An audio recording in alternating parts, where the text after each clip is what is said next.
It was 4 a.m. when a Ring doorbell camera recorded something no one was ever meant to see. A man dragged a large, heavy bundle, wrapped tightly in fabric across the pavement, struggling under its weight as he pulled it toward his car. Inside that bundle was 33-year-old Sheylla Cabrera, a mother of 3, a woman who spent her life protecting her children.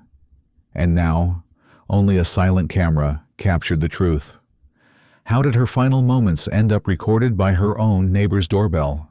Sheylla Cabrera came from Peru, hoping to build a safer life for her family.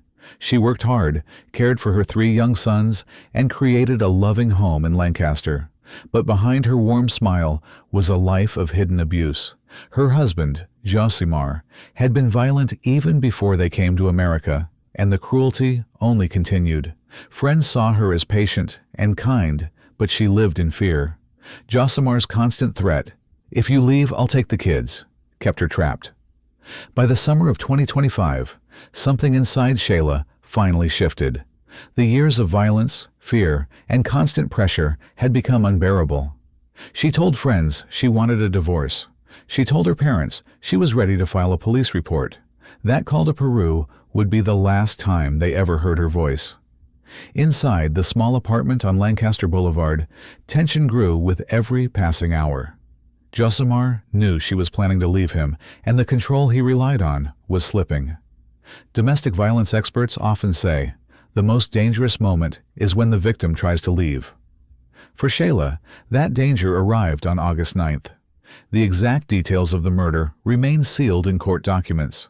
But investigators believe Sheylla was killed inside the apartment during the night of August 9th to 10th. Prosecutors allege a knife was used. This wasn't a moment of rage. This was deliberate, calculated, final. What makes the crime even more heartbreaking is that her 3 young sons were inside the home during the murder, unaware that their mother was being killed just a few steps away. Sheylla had spent years protecting them, but in the end, she was alone in her final moments, silenced in the one place she should have been safe.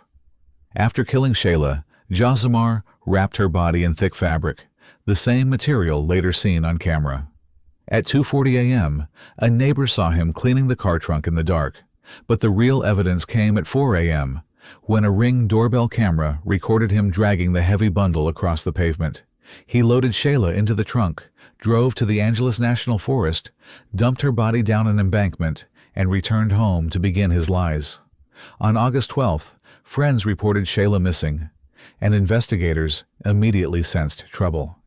Josimar gave 3 conflicting stories.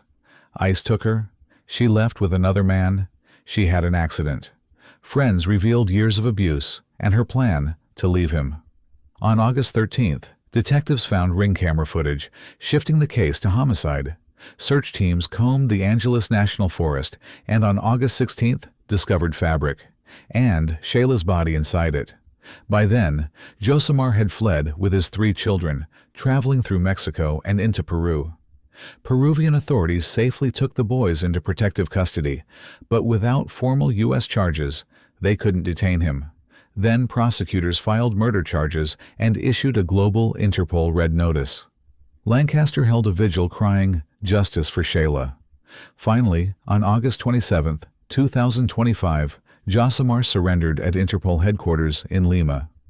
He now faces extradition to California, where he could receive 26 years to life if convicted. Sheylla's story is a reminder of how silent domestic violence can be, until it explodes into tragedy. She fought for her children, for her future, and for her freedom. But the system couldn't save her in time. In the end, it wasn't a witness who exposed the truth. It was a doorbell camera that captured a moment no one should ever see. A final recording that demanded justice.